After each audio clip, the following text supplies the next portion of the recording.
Hey there folks, this is GreenXI welcoming you right back to Let's Play Umineko. This is episode 128.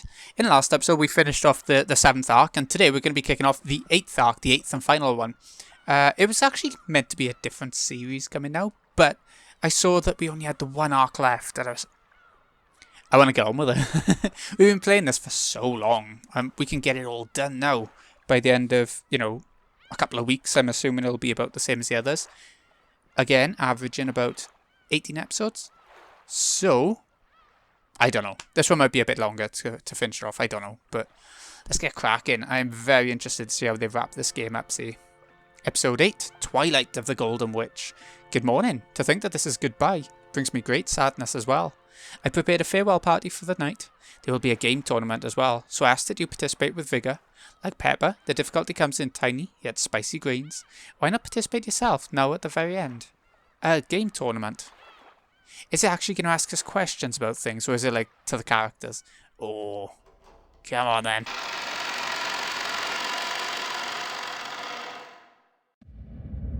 Story is very obviously fictional and fantastic in nature. Yeah, of course, it's doing the usual. The usual.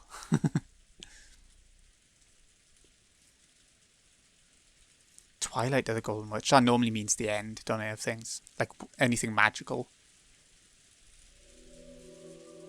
We had a lot of answers.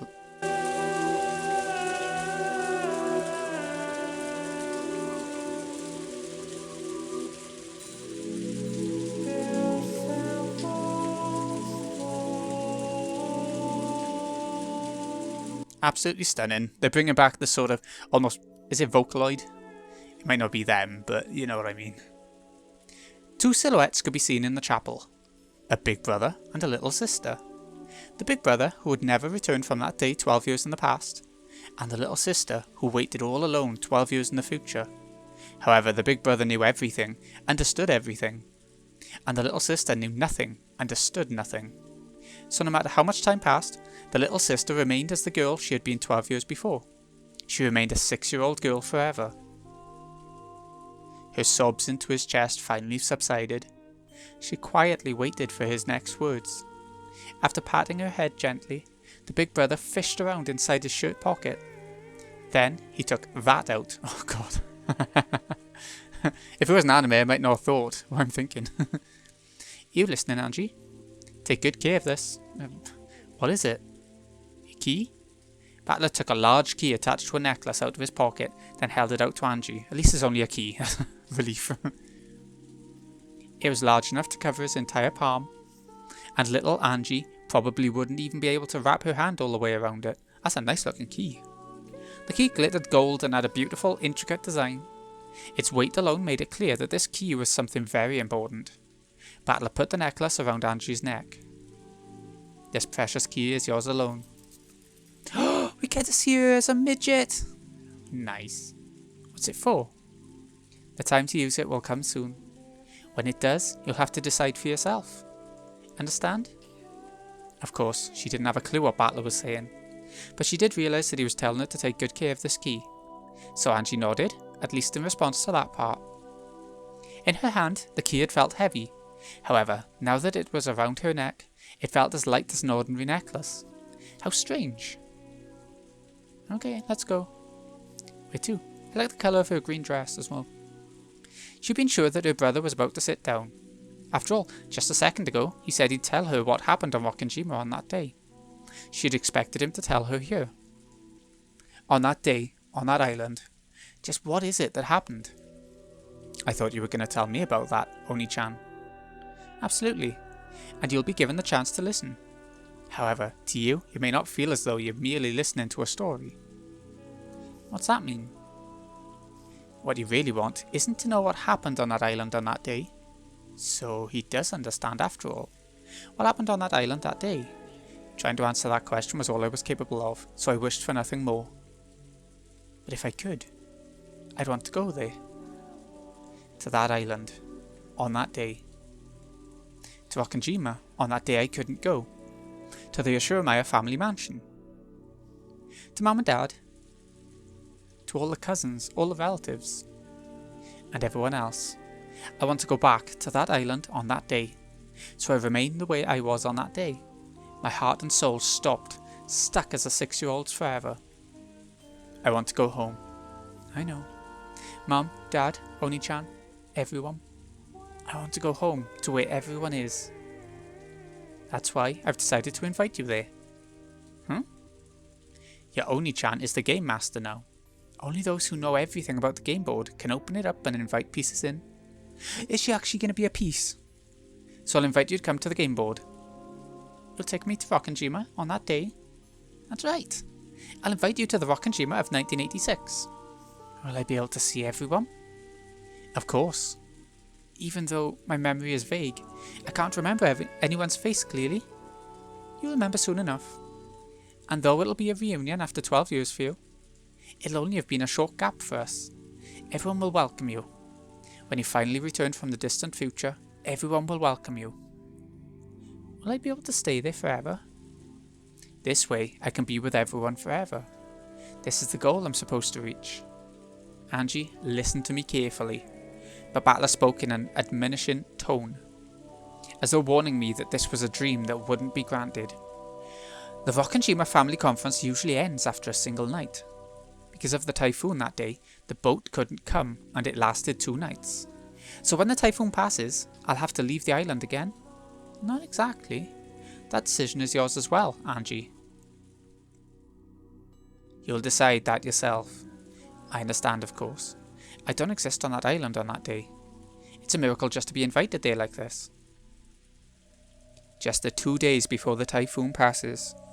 Just getting those 2 days to myself is already the sort of miracle that will never come again. If I'm greedy enough to ask for more, that faint miracle might vanish. Even though I thought this, my young heart, which was still 6 years old, wasn't satisfied with such a short-lived miracle. I don't want to leave. I know. I'll be with everyone forever. I'll stay with my family.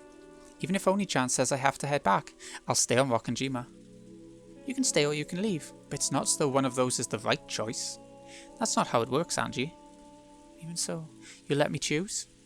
Yes, that's what the key is for.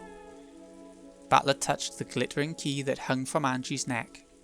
I've already made my decision. You don't have to decide now. The time to choose will come soon. When it does, you must use your honest heart to choose how you'll use that key.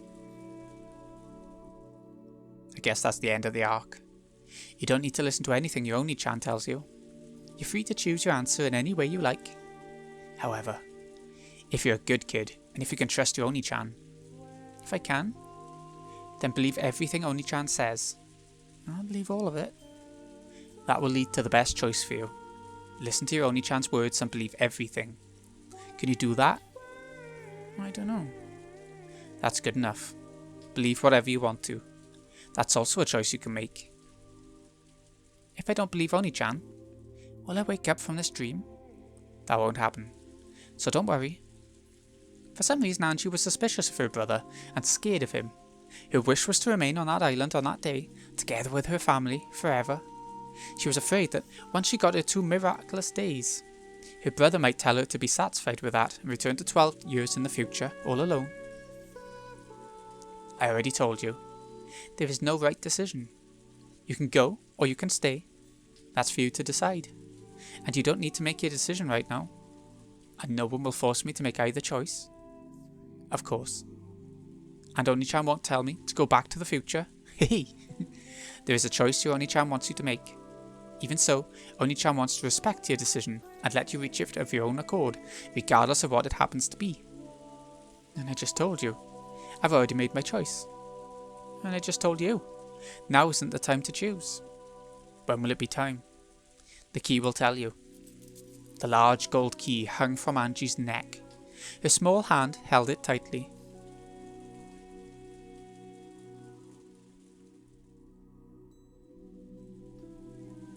At that moment, she noticed a book lying on the chapel's altar. The book had a lock on it and was sealed, so that it could not be read without a key.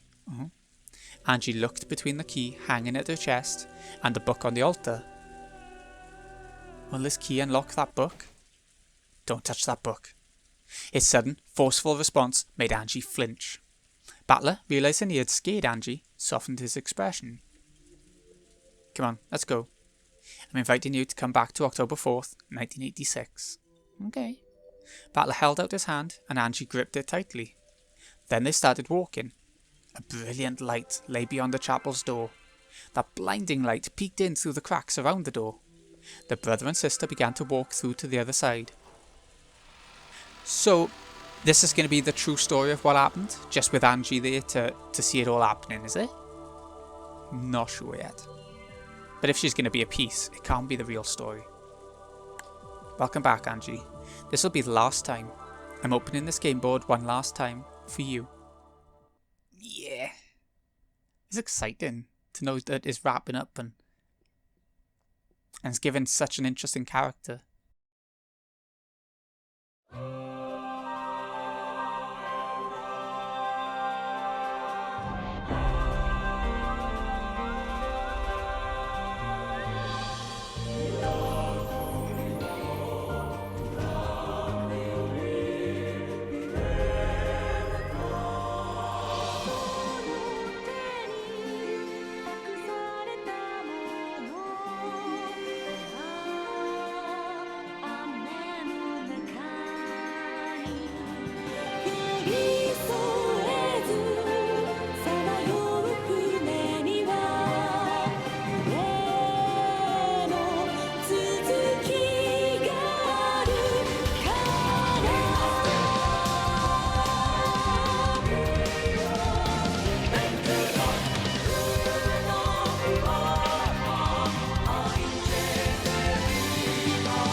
Wow, we had a new opening.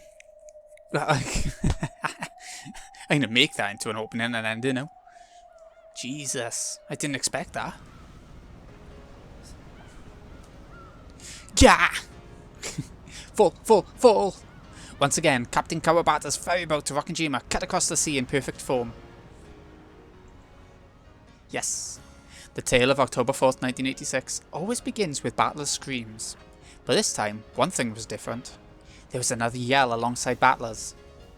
Battler was screaming. The other was laughing. Fall! No! Angie! There it is. How long has it been? How long it's been.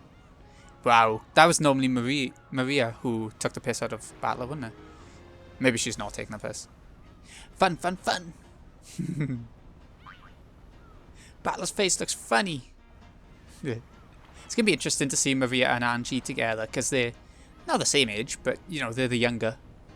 Alongside the big brother, who was grasping at the handrail and screaming in a way no one that age should scream, was the little sister, also grasping the handrail and jumping about like it was a ride at an amusement park. George and the others just couldn't hold in their laughter at the difference. I guess Battler-kun hasn't changed much these past 6 years. He's as energetic as ever. Plus, Angie and Maria look more cheery than usual this year. Could this be the first time we've had all 5 cousins together? Oh, is it? I get it. That explains why it's noisier this year than any year before. George and Iki, this is way too fast, right? I'm begging you, ask the driver to slow down before it's too late. Yeah, this is too fast? Battler's so pathetic. I want to go faster. Faster. Sonic X.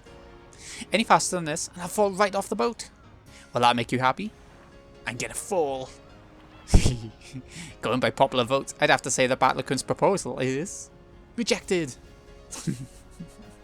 Sadistic little shits. My nieces are like this. Look out, Oni-chan. Look, you're gonna fall. Scaredy cat battler needs to be punished. Tickle time. Wait, stop, Maria. You too, Angie. No, it makes sense they would get on so well with their age. Thank goodness. I was worried about Angie's health, but it'd be too sad to leave her behind at home. I'm glad we decided to bring her anyway. Wasn't she very sick shortly before you left? She was all better this morning. Kids can be so incredible sometimes. She's the kind of person whose health takes a hit when she's stressed. It's not that strange for people like that to get all better when the big day finally comes. She must really have been looking forward to playing with all 5 of the cousins together. Oh, just watching them play together makes you feel charged with energy, doesn't it? The adults smiled as they watched the children play around. Angie, who had gotten very sick, and who everyone had thought would be absent, made a miraculous recovery. Thanks in part to her strong desire to join in, she had come along to the family conference with the others. And so, for the first time ever, all 5 cousins were gathered together. October 4th, 1986, became a day like no other. Sure it does. Did. Ooh. Is this leading up to the Rose Garden?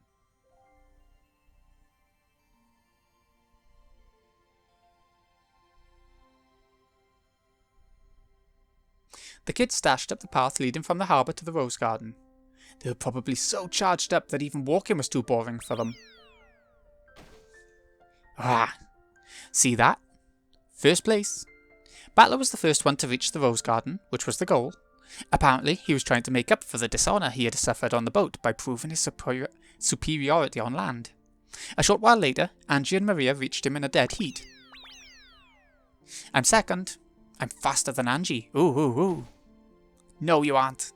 Maria Oni-chan cheated. I'm second. The 3-year gap between Angie and Maria was large, especially since both of them were growing kids. It was only natural that Maria was faster, but Angie seemed to be complaining about a shoulder bump at the start line. Maria Oni-chan cheated, so she gets last place. Teacher always says you get last place if you cheat, protested Angie.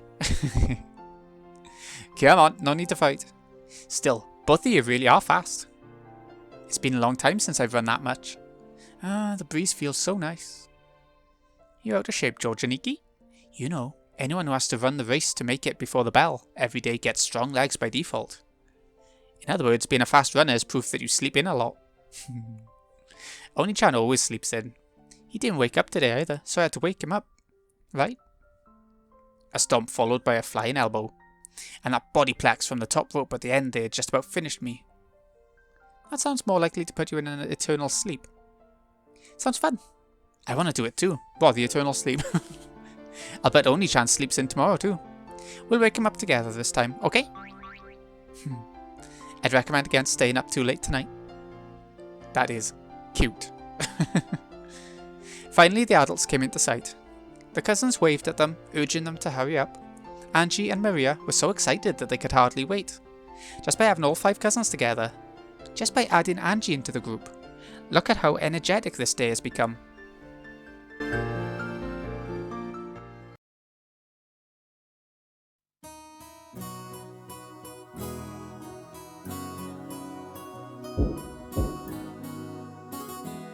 Excuse me, the family members have arrived. So they made it. I must let father know. Are they all in the guest house now? Yes. They will meet you here after they have set down their luggage. Understood. Cannon, please show them the way. Shannon, quickly get some tea ready. As you wish, madam. Madame. Father, it's me, Kraus. It's about time for you to get ready. After Kraus knocked on the door, it opened from the inside. Oh, Dr. Nanjo. How's father doing? No need to worry. He's changing as we speak. I think he's just a little nervous. He's alive! Who are you calling nervous? No, I cannot find my favourite one-winged necktie pin. How many times must I tell Natsui? My possessions must never be moved without my approval. Apparently Kinzo had been running around for some time just because he couldn't decide on a tie and a tie pin. Kinzo, who felt that the dignity of the family head must always be preserved, usually made a big deal about the head's attire being equally dignified. Will he make it in time? Do you think you could give us a little longer? We'll come down as soon as he's ready. Understood. I'm counting on you, Dr. Nanjo. Father, I must say that necktie pin looks splendid on you. Hurry up, in other words. This necktie pin, you say? This pin? The family conference is held but once a year. There should be no compromise. I must have that necktie pin. Where is it? Where? Not used to seeing him like this. Like, funny. Kinzo-san, you already looked in that drawer 5 seconds ago. Besides, you own several splendid necktie pins. Is it not stylish to select something fitting to match fate's whims? You think so? So I don't need to use the one-winged eagle pin? As Kraus watched Nanjo calm Kinzo down, he started finding it hard to believe that this doctor wasn't his own mother. Well, it was always like this. He always makes a fuss when no one's looking, but when the time comes, he makes his decision with pride. After asking Nanjo to come down by lunch at the latest, Kraus snuck out of the study.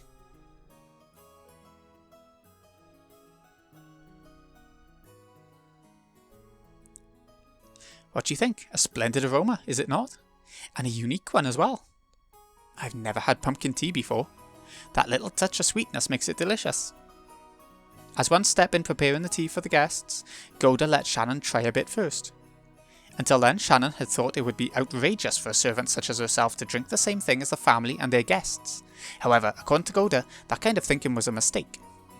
One must not serve something if one does not know the taste beforehand. For example, when you visit a restaurant and a dish you've never heard of catches your eye, what are you likely to ask the waiter? How does this dish taste, correct? I see. So if the waiter says that he's never eaten it before, that would seem a bit odd. Precisely.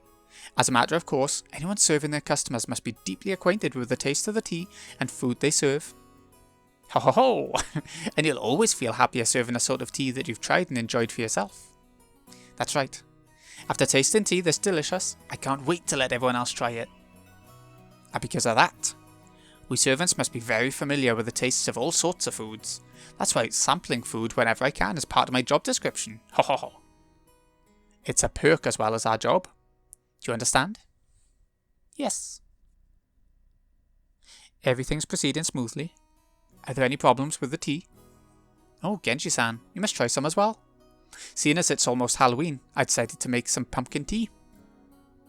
Later perhaps. The family will be arriving at the mansion very soon. It looks as though the children will be joining in. Yes, sir. The cups are ready to go as well. The phone! At that moment, the kitchen's extension line started to ring. Genji, who was standing right beside it, swiftly picked up the receiver before the second ring. Shannon and the others always thought Genji looked like a samurai when he did this. Understood. Take care when guiding them. After giving that short response, Genji set the receiver down. That was canon. The relatives will be here shortly. The children are with them. Shannon, Kumasawa, go serve them. Goda, hurry up with that tea. Yes, sir. The family conference. It was the largest event of the year for the servants. They were all excited and determined to make it through together once again this year.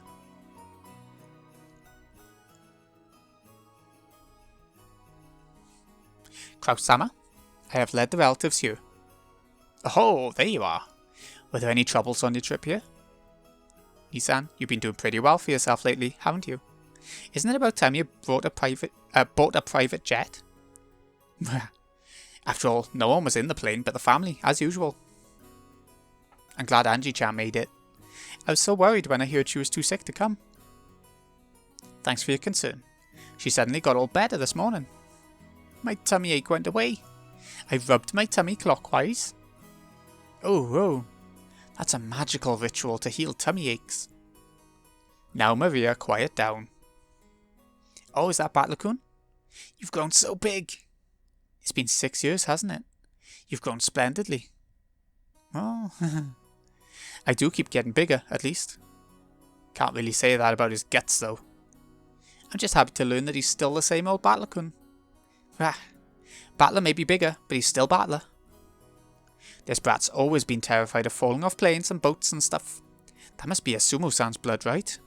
When he was a kid and we went to theme parks, we always went on some of the wilder rides. That's probably what did it. Don't they have height restrictions for those? No, I don't mean that kind. You know those paddle boats and teacup rides, right? Looks like we took those a bit too rough back in the day. You've always gone a bit overboard on rides like that, Rudolph Nissan. I see. Poor Battler-kun. Yeah, poor Battler-kun indeed. Still, it's comforting in a way. Even after all this time, nothing says Battler-kun likes a fear of riding things. Oni-chan isn't scared of riding things. He's just scared of falling off them. Fall, fall. Ooh, ooh, ooh. Hey, stop running around. Maria, you're one of the big cousins now, right? Set a good example. Pardon me. I've brought some tea for everyone. A pleasant aroma followed Shannon as she came into the room, pushing a serving cart. Even Angie and Maria, who had been running around in circles, sat down obediently when they heard that drinks were here. By the way, what's Dad doing? He should be down here soon. He's been rushing about all morning trying to choose a tie. You mean all that about choosing an attire suitable for the family head? Father's always been picky about ties, hasn't he? It's just something he has a passion for. Staying stylish is a good thing. And yet, he always shows up wearing the same tie in the end. The family members burst out laughing. The sweet scent of Golda's specially made pumpkin tea spread throughout the parlour, and the calm atmosphere grew more cheery and excited. Look, Mama, it's a pumpkin cookie for Halloween. Oh, that's right. This sweet scent is kabocha, isn't it? That's right. Today we have some special pumpkin flavoured tea for you to try. It really is delicious, so I suggest you try some without sugar first. Nisam, watch your sleeve. Wow, so kabocha tea actually does exist. Goda-san really did his homework. Delicious. This is excellent. You can taste the kabocha's natural sweetness. Kabocha tea, huh? Still, kabocha always tastes best in tempura. Ooh, it's pumpkin, not kabocha. Yeah, pumpkin is different from kabocha. This is pumpkin. Maria seemed to think the English word was more fitting for Halloween. But it looked like Angie thought kabocha and pumpkins were entirely different things. She's younger. Everyone laughed, but Angie, not knowing why she was being laughed at, cocked her head to one side discontentedly. Just when it looked like she was about to get in a bad mood and start grumbling, Maria started teaching her a cookie game, and Angie immediately became engrossed with that distraction.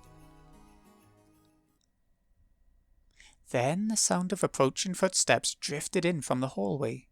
When the relatives realized whose footsteps those must be, they straightened up. Those quick footsteps stopped for a moment just outside the parlour door, as though someone was taking a deep breath and setting up a dramatic pause. Then the door exploded open as Kinzo yelled out loud, with Genji and Nanjo standing behind him. Kaboom! Happy Halloween! And trick or treat! Trick or treat! The cousins shouted it back. The adults returned the greeting too, looking embarrassed and refusing to meet his gaze. Angie alone stood there with her mouth open, unable to comprehend what had just happened. Welcome, my grandchildren. If you don't give me a treat, I shall trick you. Go ahead, Maria. Happy Halloween, grandfather. I got you a really incredible one this year. You'll be surprised. Maria picked up a present that had been hidden behind a sofa. Come to think of it, all of the relatives were now holding similar packages. Come on, Angie, you too. Give this to grandfather. Kyrie handed Angie a neatly wrapped present.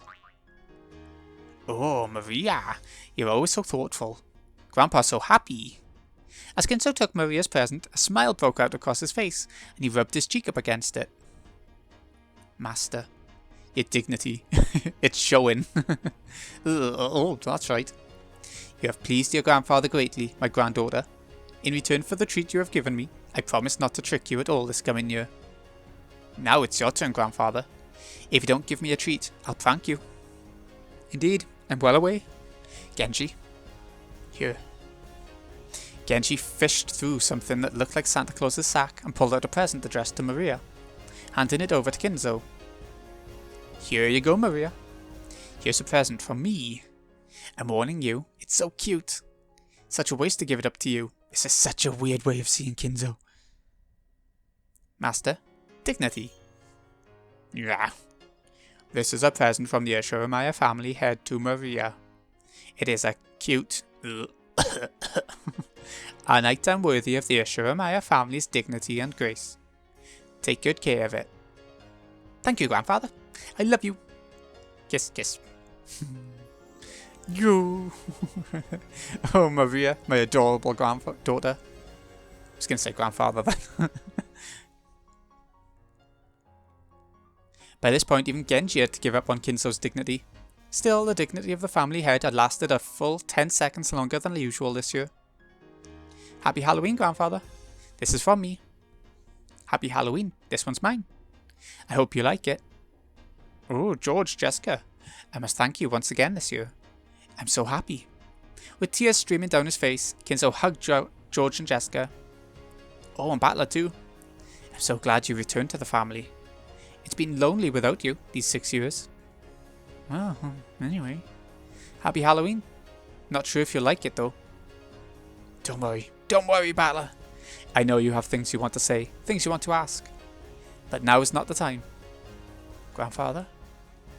I am glad that you have returned to the Ashuramaia family. It makes me feel happy. Slowly, Kinzo moved forward and hugged Battler. Battler drew back at first, but then he understood Kinzo's feelings and hugged him back. Angie watched the scene play out, shocked. Was Ashuramaia Kinzo always this kind of person? Angie, you're up. Go on, give it to grandfather. Ah, okay.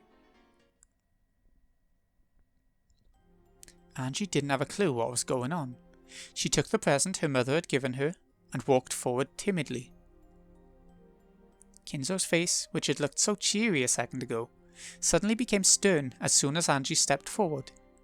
No, it didn't become stern. That expression was the one always worn by the Kinzo inside Angie's mind. This was Ashuramaia Kinzo. He was fickle, short-tempered, always wore a stern expression on his face. This was the most terrifying person in the Ashuramaia family.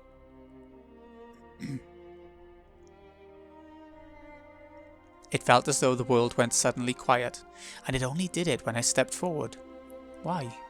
Why only for me? But isn't this how it should be? Isn't this the Ashuramaia Kinzo I expect? The Ashuramaia Kinzo I understand? I was like a puppet carrying a tea tray. I walked forward, bewildered, with the present held out in front of me, and stopped in front of Kinzo. Without letting his expression change in the slightest, Kinzo slowly reached out and touched the present. Angie! In an instant, Angie was caught in a firm embrace, present and all. Kinzo's white beard rubbed against her cheek. Grandpa, it's so happy! I'm so glad to be blessed with such lovely grandchildren. I feel happy. So happy the tears just won't stop. Master, your nose is running. That and your dignity. That left a long time ago.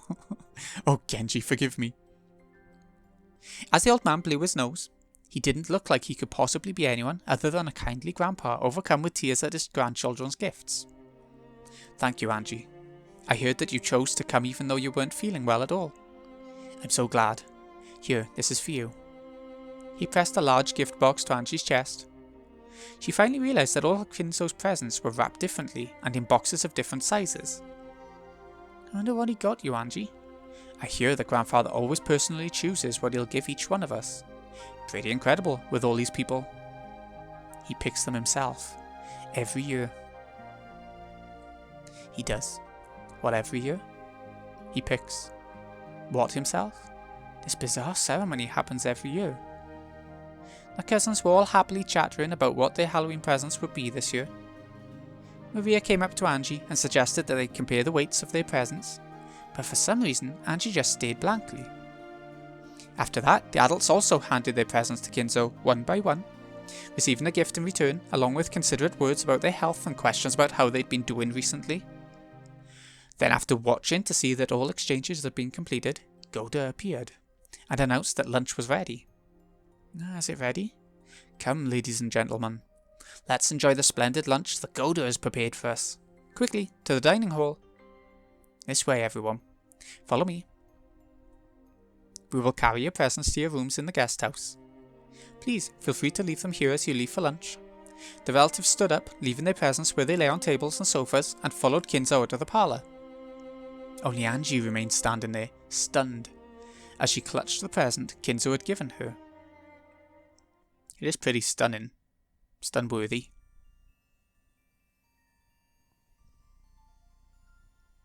Goda's lunches had never betrayed expectations before.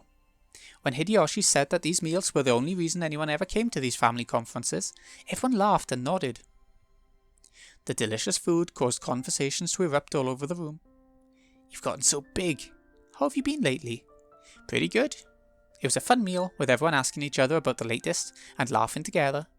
The Ashurmaya family sat at meals in a specific ranked seating order, so the adult siblings, the cousins, the spouses all sat in groups, so conversations sprung up naturally. Angie had withdrawn slightly from the cousins' chat and was looking around the dining hall. What are Kinzo and the adult siblings doing? Their conversations seemed to be peaceful and fun. Most of the time the siblings were mothers or fathers of their own households.